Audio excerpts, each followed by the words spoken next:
Hey guys, as you see that we had sold the NACE 32 last week, so I had to install it on my quad because tomorrow it's Saturday and I have to go for flying. I have to tune the copter, so I need to solder the bootloader pins for putting the firmware in the NACE 32 to install the firmware in NACE 32.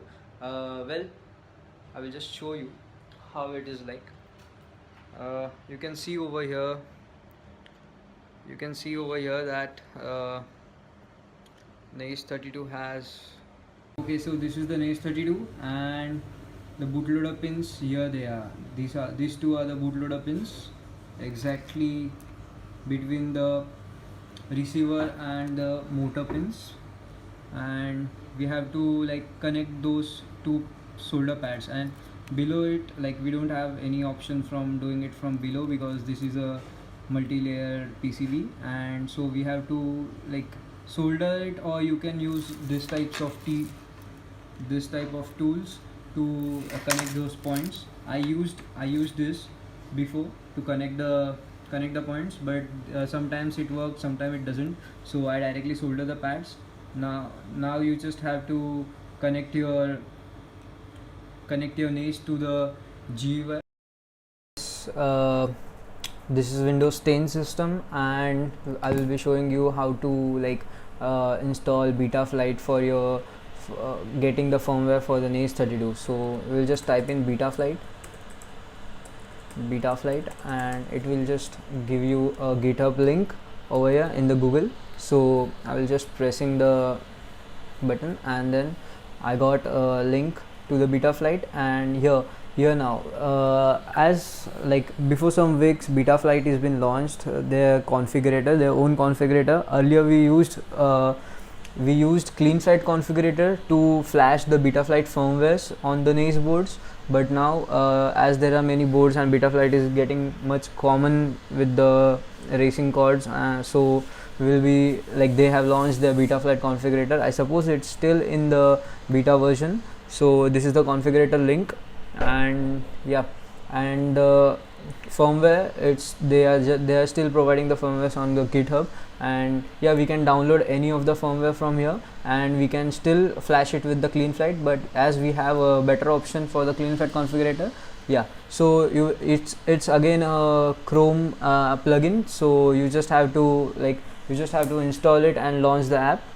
and then you have to connect your NACE 32 which has been soldered as I showed you. You have to go in the firmware flasher. You have to choose the board you have. I have a NACE, so I will be choosing the NACE, and then the firmware, the latest one, whichever you want. If you know any bugs in the new firmware, then you can again go to the previous version and all stuff. So now I will be pressing on the load firmware online, and I have connected my NACE 32 with the USB. And the port 4 has been detected on this, so I will just flash firmware, and the flashing has been done this way. This is the board and flashing has been completed. After completion of this, yes, the flashing is done, and now I can check that the firmware has been installed, so I can just move my board and I can check. You always have to orient the board, and you have to set the orientation, because the way you are going to put this in your card might be different, like the front arrow might be different, and it has a option to orient the board according to what you want. So now for my card I will have to orient it by -90 or -180. So let's see, this was the procedure to flash the firmware on NACE 32, and that's it.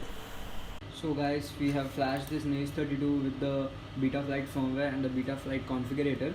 Now I need to desolder the pins which I had soldered before, so I will be just doing it carefully from here.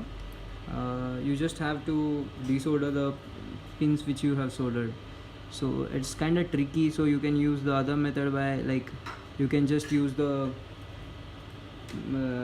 some pins or something that is conductive and that can just sort the two these two pins which have been highlighted right now, like this pins you have to solder it. So I just have to isolate the pins from any solder and the connectivity.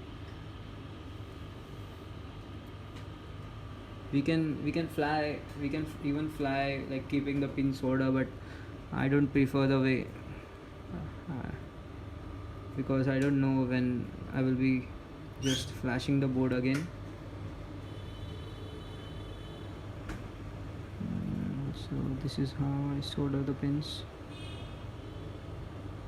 Just be careful because the like the board has like many of the small capacitors and tantalums. It doesn't has tantalum, sorry, but it has capacitors and all. So I don't want to desolder the capacitors. Just check the yeah. So it's pretty decent now. I don't see any connectivity between them. So this is how like you flash a beta flight in NACE 32 and you go forward with it. Now you can just set all the settings that whatever you want. You will be familiar with the settings. You can just move on in the configurator. You will get to know like what are the options and all stuff. Thank you.